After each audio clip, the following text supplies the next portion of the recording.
This is our next installment for our third section of our first chapter, Before the Fall. Um, Again, you need to have read the creation of Adam and Eve through the sidebar, the creation of angels. In this section, what do we want to talk about? We want to talk about the angels themselves. Who are they? What are they? And also Adam and Eve in the Garden of Eden, what life was like in paradise before the fall, because that's key for understanding the redemption. In their original state, as God created them to be, of holiness and justice. Holiness, they're set apart, right? Holiness with God, an original state of justice, giving them what they're due, right? Adam and Eve share in God's life and were in harmony with God. They're in right relationship with God and in right relationship with each other and in right relationship with all of creation. They also enjoy a few things, right? Gifts from God, like being immune from suffering and death. They've got an internal harmony, right? There's not a disorder in self, right? But there's a order in their very selves and their passions. Their reason is lined up with their emotions, everything else, right? Their passions are at the service of their will and reason. So here we go. Let's continue on.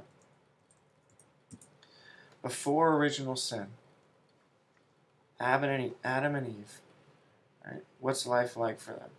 Before original sin, Adam and Eve possess a clear awareness, right? They're able to understand. They're with God, right? We see that written in scriptures. They're with God. They understand God's presence. They understand that life is to be with God.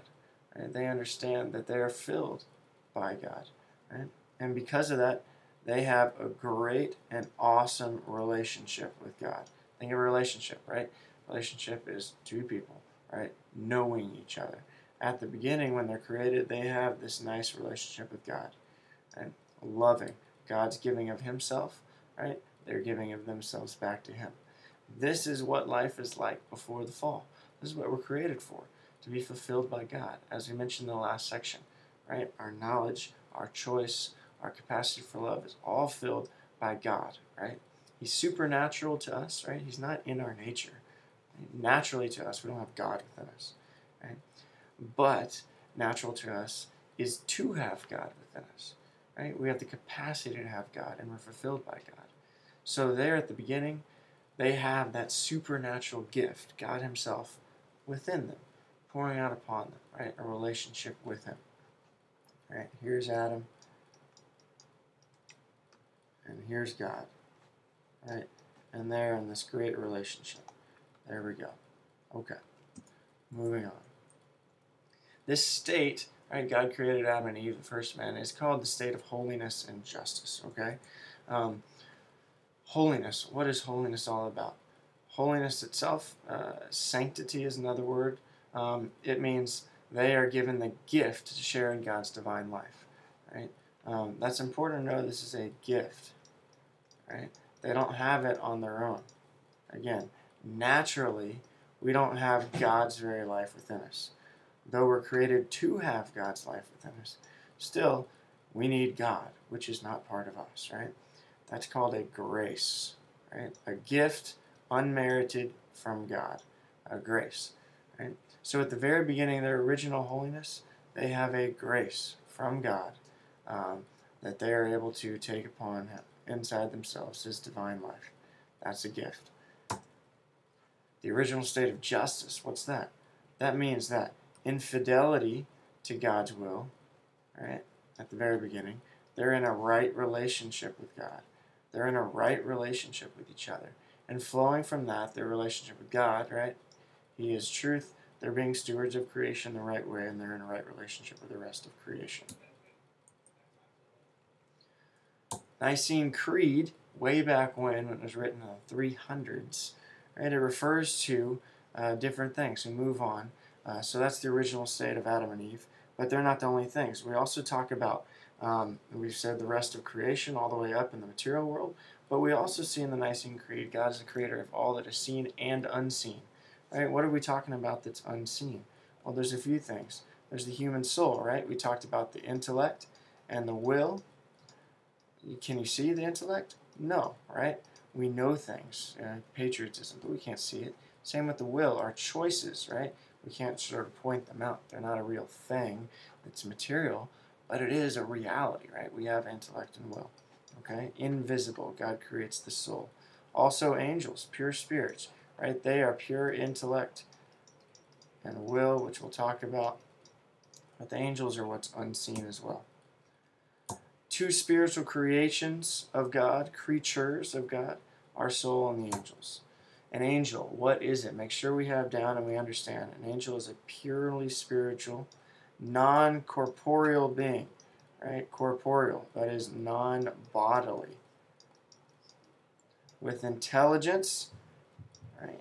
Spirit, right? God has intelligence, it has intelligence, and will, right? But no body. Because angels have no body, they are immortal. Make sure we have that down, right? Here's a human body right there, right? What happens over time?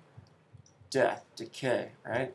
Angels, there's no decay, there's no material stuff, right? So what happens is immortal, right? Created, but no end. Only way it ends if God says, I make you non-existent. The word angel literally means messenger. They're messengers, right? They speak on behalf of God. We've got guardian angels. We've got warrior angels. We've got delivery angels, right? We've got angels that act out God's command in Scripture, right? We have angels all over the place. Messenger. Lord of the Rings has a similar comparison for us, so check out this clip. See the rest of it later. That is no Orkhorn.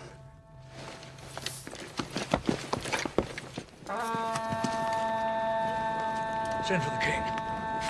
Open the gate!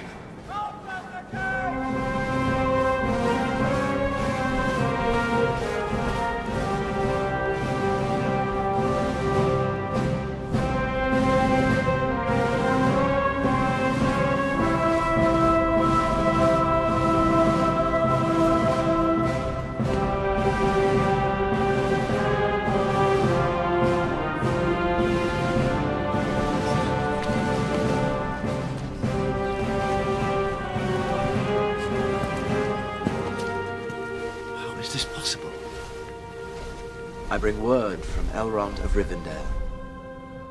An alliance once existed between elves and men. Long ago we fought and died together.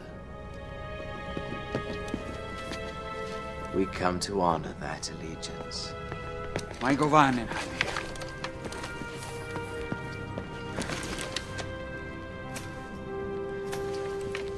You are most welcome.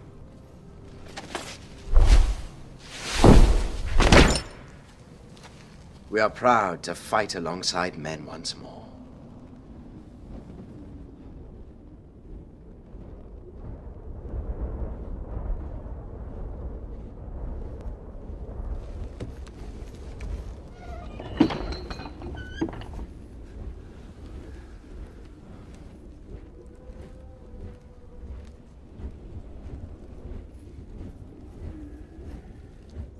All right, that's the end of this section. What we want to do is we want to look at the next thing. Is our reading for the next section. Section 4 is this: original sin through the consequences of original sin. In your hard copy, it's 15 to 20. Study questions, if you want to study, 8 through 13. Practical exercises 3 and 4. And we don't have a workbook, so we're going to scratch that out. All right.